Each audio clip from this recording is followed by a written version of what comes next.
Which of the following is not a physical change. अब physical change मतलब क्या होता है, जिनमें यूजुअली स्टेट, अपीयरेंस, टेक्सचर बदलता है. Which of the following is not a physical change.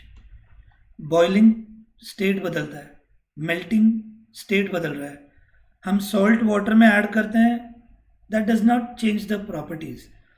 सो ये भी फिजिकल चेंज ही है, याद रखना, dissolution of salt in water. But fourth, combustion, anything when burns is a chemical change. So which of the following is not a physical change?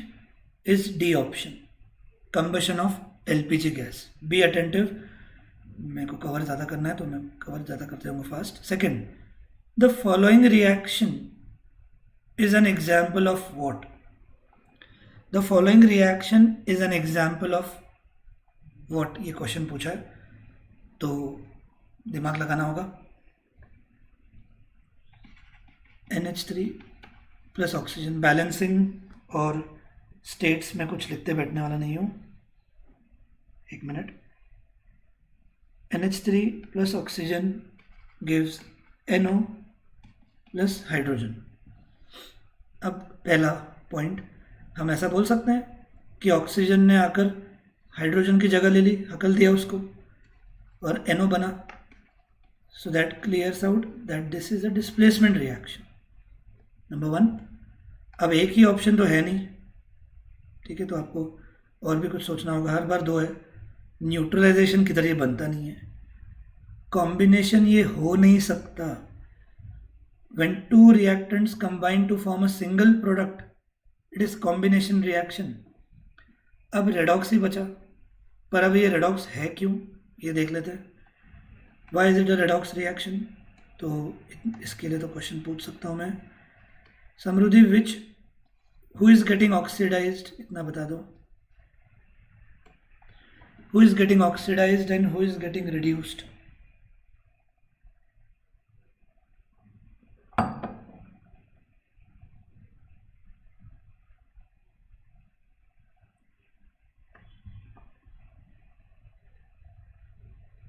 नहीं आ रहा है उत्तम.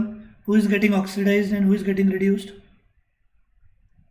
Sir, N is getting oxidized and oxygen is getting reduced. Reason. बघा की O न म्हणजे oxygen न H ला हायड्रोजन NH मधलं H ला डिस्प्लेस केलं आणि ते NO झालं आणि वाईस वर्सा मग हायड्रोजन न ऑक्सिजनला डिस्प्लेस करून H2 झालं असणार आहे. एक मिनट थम ये तो मैं आपको यहाँ पे दो दिमाग ऐसे लगाना है. फर्स्ट, ये पूरा लॉस और गेन ऑफ हाइड्रोजन पे दिमाग लगाना है आपको, क्योंकि ऑक्सीजन अगर ये गेन कर रहा है तो आपने बोलना चाहिए था अमोनिया इज गेटिंग ऑक्सीडाइज, लेकिन फिर राइट में NH3O ऐसा तैयार होना चाहिए, तो वैसा तो नहीं है. तो अब क्या हो रहा है, अमोनिया, एक मिनट, इज लूजिंग हाइड्रोजन, पर लूज करने के बाद वो ऑक्सीजन के साथ रिएक्ट हो गया, तो ऑक्सीजन इज गेटिंग रिड्यूस्ड बोल सकते हैं हम. क्यों, ऑक्सीजन ने आगे चल के हाइड्रोजन गेन किया है, तो आपको ये याद आना चाहिए, gain of hydrogen is reduction reaction. आप लोगों ने लर्न क्या रखा हुआ है, loss of oxygen. Loss of oxygen is reduction reaction, right. पर ये भी पॉइंट आता है कि gain of hydrogen is also reduction reaction. तो ऑक्सीजन ने हाइड्रोजन गेन किया और पूरी तरह से हाइड्रोजन और ऑक्सीजन ही यहाँ पर है.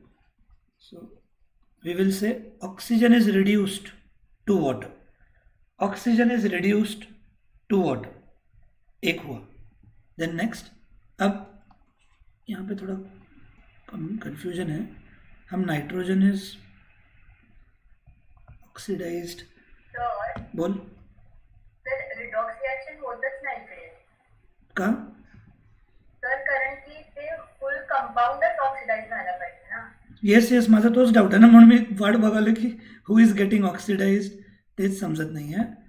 पण आता अर्चा आपल्याला ऑप्शन प्रमाणे तर असंच जावं लागणार आहे, that it is a redox and displacement reaction. But wait, बरोबर आहे तुझा पॉईंट की कोणी गेन केलं तर ते पूर्णपणे गेन केलेला पार्ट समोर दिसला पाहिजे, पण इथं हायड्रोजन मग लूज केलेलं आपण डोकं लावूया, कारण लूज करताना there is no such condition की ते लूज झाल्यावर एकटाच असायला पाहिजे. मग आपण असा अर्थ म्हणायचं की अमोनियाने हायड्रोजन लूज केलं आणि लूज केल्यानंतर दुसरा कोणतरी रिॲक्ट होते. लूजला अशी कंडिशन नाही आहे, गेनला कंडिशन आहे की ऑक्सिजनने हायड्रोजन गेन केलं तर हायड्रोजन आणि ऑक्सिजनच पाहिजेत, पण लूज केल्यावर तर एकटा नायट्रोजन असू दे किंवा आणि कुठला तरी कंपाऊंड असला तरी चालतंय. सो बोलो. सर अगर हम मतलब इधर अगर NO की जगह वो पूरा कंपाउंड होता फिर वो डिस्प्लेसमेंट नहीं होता ना. पर वही तो बोला मैं, लूज करते वक्त कोई ज़रूरत नहीं है कि वो अकेला रहे या किसी और कंपाउंड के साथ रहे, कुछ फ़र्क नहीं पड़ता उससे. तो हम ऐसा कह सकते हैं कि अमोनिया ने हाइड्रोजन लूज कर लिया पूरी तरह से और नाइट्रोजन ऑक्साइड बन गया, and loss of hydrogen is oxidation reaction. Clear है अनिका? सर बोल नील. हाँ सर सर. रिडक्शन के लिए हम लोग ऐसे बोल सकते हैं ना कि ऑक्सीजन ने हाइड्रोजन गेन किया और वो रिड्यूस हो गया, तो वो रिडॉक्स. हाँ, तो वही तो है ना नील, ऑक्सीजन ने हाइड्रोजन गेन कर लिया, that's why gain of hydrogen is reduction reaction. लिखा ना मैंने. Okay sir. And loss of hydrogen, so ये बात है, ठीक है. So it is redox reaction. Sir बोलो. सर आप वो न्यूट्रलाइजेशन एक बार बता सकते हो क्या है?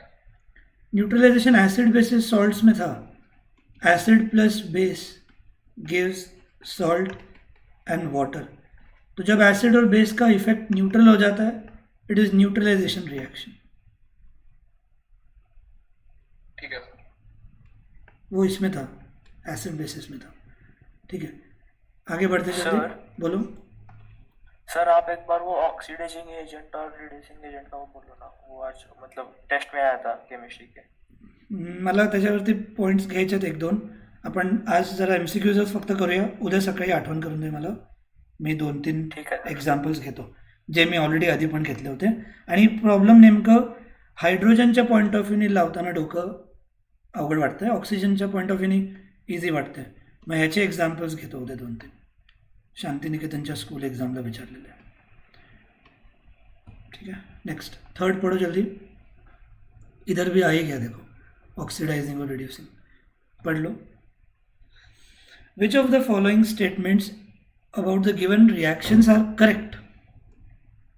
If this is the question, ध्यान देना है और आंसर देना है कि अब which one is getting oxidised. Let me write the reaction. जो एलिमेंट ऑक्सीजन गेन करने वाला होता है, लेफ्ट में गेन नहीं किया है, राइट में जाने के बाद वो गेन कर लेता है, हम कहते हैं that metal, that element is getting oxidised. Clearly left में आयन अकेला है और राइट में ऑक्सीजन गेन कर लिया है उसने. So iron is getting oxidised, ये ऑप्शन नंबर 1 करेक्ट है. Iron metal is getting oxidised, right. This is clear. Then अब देखते हैं वाटर इज गेटिंग रिड्यूस्ड सही है क्या. अब वाटर इज गेटिंग रिड्यूस्ड, अब जो एलिमेंट के पास ऑक्सीजन पहले से ही है तो वही लूज कर सकता है. तो वाटर ने लूज कर लिया और लूज करने के बाद वो अकेला रहे या किसी और के साथ हाइड्रोजन कंबाइन हो जाए, फर्क नहीं पड़ता. तो हम कह सकते हैं water is getting reduced. Okay, and iron is getting oxidised. ये 2 पॉइंट्स तो करेक्ट हो गए, राइट. आगे बढ़ते हैं. पर आपको 1 और 2 का ऐसे कंफ्यूजिंग ऑप्शन भी दे सकते हैं, पर आपको क्या ध्यान रखना है, देखना आगे के ऑप्शंस भी वर्क कर सकते हैं क्या. यहाँ पर वाटर का रोल क्या है. अंजुल बर्गनीट, आयनला ऑक्सिजन देण्याचं काम कोणी केलं. आयनला ऑक्सिजन देण्याचं काम वॉटरने केलं. वॉटर जर नसतं तर आयनला ऑक्सिजनच मिळालं नसतं. म्हणजे आयनला पूर्णपणे ऑक्सिजन वॉटरकडनंच मिळालं आहे. मग जो कंपाऊंड ऑक्सिजन देण्याचं काम करेल त्याला म्हणायचं ऑक्सिडायझिंग एजंट. अंशुल कळालं का. हो सर.